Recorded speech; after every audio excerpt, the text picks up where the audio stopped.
ഓം നമോ ഭഗവതേ വാസുദേവായ. പ്രിയ സജ്ജനങ്ങളെ, എല്ലാവർക്കും നമസ്കാരം. സത്സംഗവേദിയിൽ നമ്മൾ ശ്രീമദ് ഭഗവത്ഗീതയിലെ 13-ാം അധ്യായമായ ക്ഷേത്രജ്ഞ വിഭാഗയോഗത്തിലെ 17 ശ്ലോകങ്ങളാണ് പൂർത്തിയാക്കിയത്. ഇന്ന് നമുക്ക് 18-ാമത്തെ ശ്ലോകം നോക്കാം. ജ്യോതിഷാമപി തജ്ജ്യോതിർതമസഃ പരമുച്യതേ ജ്ഞാനം ജ്ഞേയം ജ്ഞാനഗമ്യം ഹൃദി സർവസ്യ വിഷ്ഠിതം. ജ്യോതിഷാം അപി, ജ്യോതിസ്സുകളുടെയും, തജ്ജ്യോതി ജ്യോതിസായ അത്, അതായത് ബ്രഹ്മം പരമാത്മാവ്, തമസപ്പരം തമസ്സിനതീതമാണ്, അതായത് തമസ്സിനെ മറികടക്കുന്നതാണ്, തമസ്സിനെ ഇല്ലാതാക്കുന്നതാണ്. ഉച്യത എന്ന് പറയപ്പെടുന്നു. സർവസ്യ എല്ലാറ്റിൻ്റെയും, ഹൃദയത്തിൽ വിഷ്ഠിതം സ്ഥിതി ചെയ്യുന്നു അത്, എല്ലാറ്റിൻ്റെയും ഉള്ളിൽ സ്ഥിതി ചെയ്യുന്നതാണ് അത്.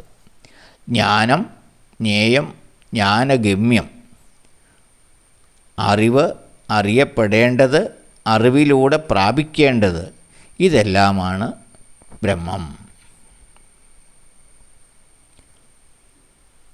ജ്യോതിസുകളുടെയും ജ്യോതിസായ അത്, അതായത് ബ്രഹ്മം തമസ്സിനെ മറികടക്കുന്നതാണ് എന്ന് പറയപ്പെടുന്നു, അതായത് ഇരുട്ടിനെ നീക്കുന്നതാണ് എന്ന് പറയപ്പെടുന്നു.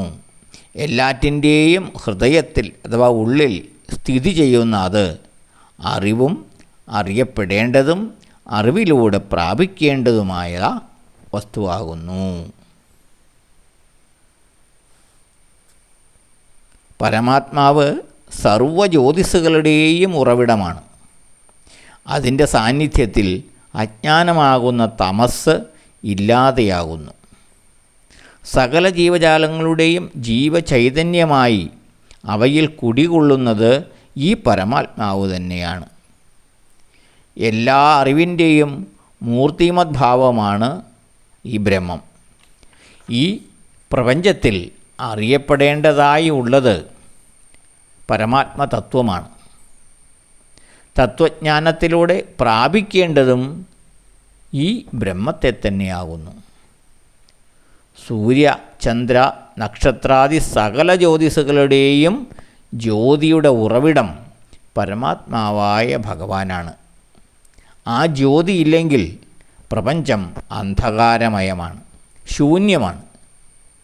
പ്രകാശം ഒരു വസ്തുവിൽ തട്ടി പ്രതിഫലിക്കുമ്പോഴാണ് നാം ആ വസ്തുവിനെ കാണുന്നത്. പ്രപഞ്ചവസ്തുക്കളെ മൂടുവാൻ അഥവാ മറയ്ക്കുവാൻ ഇരുട്ടിന് കഴിയും. പ്രകാശത്തെ മറയ്ക്കുവാൻ ഇരുട്ടിന് കഴിയില്ല. ജ്ഞാനദീപം തെളിയുമ്പോൾ അജ്ഞാന അന്ധകാരം പോയി മറയും, സത്യം വെളിവാകും. അജ്ഞാനം മൂടുന്നത് ജ്ഞാനജ്യോതിസിനെയല്ല, നമ്മുടെ മനസ്സിനെയാണ്. മനസ്സിലെ അജ്ഞാനം തീരുമ്പോൾ ജ്ഞാനജ്യോതിസ് കാണാറാകും. സകല ജ്ഞാനത്തിൻ്റെയും ഉറവിടമാണ് ബ്രഹ്മം. പരമമായ ബോധത്തിൻ്റെ അഥവാ അറിവിൻ്റെ ആകെത്തുകയാണ് ബ്രഹ്മം. സൂപ്പർ കോൺഷ്യസ്നസ്, അതായത് സർവജ്ഞമായ അവസ്ഥ. ഭൂതം, വർത്തമാനം, ഭാവി ഇവയെപ്പറ്റിയുള്ള എല്ലാം ബോധം ഉണ്ടാകുന്ന അവസ്ഥ. അതാണ് സർവജ്ഞമായ അവസ്ഥ, എല്ലാം അറിയുന്ന അവസ്ഥ. ഈ സത്യത്തെയാണ് ജീവജാലങ്ങൾ അഥവാ മനുഷ്യർ തേടേണ്ടത്. ഈ സൂപ്പർ കോൺഷ്യസ്നസ്സിന്, ഈ സർവജ്ഞഭാവത്തെയാണ് ജീവജാലങ്ങൾ അഥവാ മനുഷ്യൻ തേടേണ്ടത്. ആ അറിവിലൂടെ ചെന്നെത്തേണ്ട പ്രാപ്യസ്ഥാനവും ബ്രഹ്മം അഥവാ പരമാത്മാവ് തന്നെയാകുന്നു. ഏതിനെപ്പറ്റിയാണോ അറിവ് നേടേണ്ടത് ആ സ്ഥലത്ത് തന്നെയാണ്, അഥവാ ആ പരമാത്മാവിൽ തന്നെയാണ് അവസാനം എത്തിച്ചേരേണ്ടതും.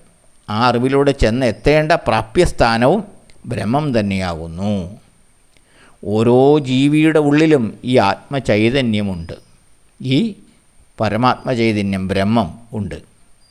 അതിനെ കണ്ടെത്തുകയും അഥവാ സ്വാംശി അറിയുകയും പരമാത്മ ചൈതന്യവുമായി ഐക്യപ്പെടുത്തുകയും ചെയ്യുന്നതാണ് മുക്തി എന്ന് പറയുന്നത്.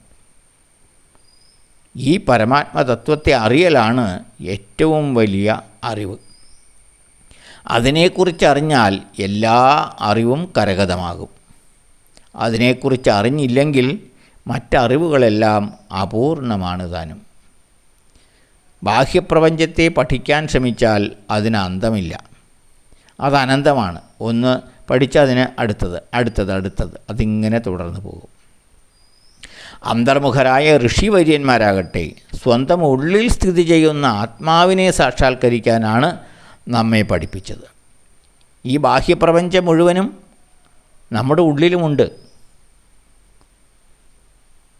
അപ്പോൾ ഈ ബാഹ്യപ്രപഞ്ചത്തെ പഠിക്കുന്നതിന് പകരം നമ്മുടെ ഉള്ളിലുള്ള ആ സത്തയെ പഠിച്ചാൽ ഈ ബാഹ്യപ്രപഞ്ചത്തിൻ്റെ രഹസ്യങ്ങൾ നമുക്ക് പഠിക്കാൻ സാധിക്കും. അതാണ് നമ്മുടെ ഋഷിവര്യന്മാർ ചെയ്തത്. ഓരോ ചട്ടിയും കലവും കുടവും പഠിക്കുന്നതിന് പകരം അവ നിർമ്മിക്കാൻ ഉപയോഗിച്ച മണ്ണിനെ പറ്റി പഠിക്കുക. അപ്പോൾ ഈ ചട്ടിയുടെയും കലത്തിൻ്റെയും കുടത്തിൻ്റെയും എല്ലാ രഹസ്യം മനസ്സിലാകും. അതിനാണ് ആത്മജ്ഞാനം നേടുക എന്ന് പറയുന്നത്. സമഗ്രമായ ജ്ഞാനം അതാണ്. അപ്പോൾ ഈ സമഗ്രമായ ആ ജ്ഞാനം വഴി എത്തിച്ചേരേണ്ട തത്വമേതാണോ അതാകുന്നു ബ്രഹ്മം. അതാണ് ഈ ശ്ലോകത്തിലൂടെ ഭഗവാൻ പറയുന്നത്. ബ്രഹ്മത്തെ പറ്റിയൊക്കെയുള്ള എത്ര വിശദവും നമുക്ക് ഗ്രഹിക്കാൻ സാധിക്കുന്ന രീതിയിലുമാണ് ആ ബ്രഹ്മത്തെപ്പറ്റി പറഞ്ഞിരിക്കുന്നത് എന്ന് നോക്കുക. വളരെ ഗഹനമായ വിഷയമാണെങ്കിലും ഭംഗിയായി ഈ ശ്ലോകത്തിലൂടെ അത് പറഞ്ഞിരിക്കുന്നു ഭഗവാൻ. അപ്പോൾ അടുത്ത ശ്ലോകം നമുക്ക് അടുത്ത ദിവസം നോക്കാം. എല്ലാവർക്കും നന്ദി, നമസ്കാരം. ഓം നമോ ഭഗവതേ വാസുദേവായ.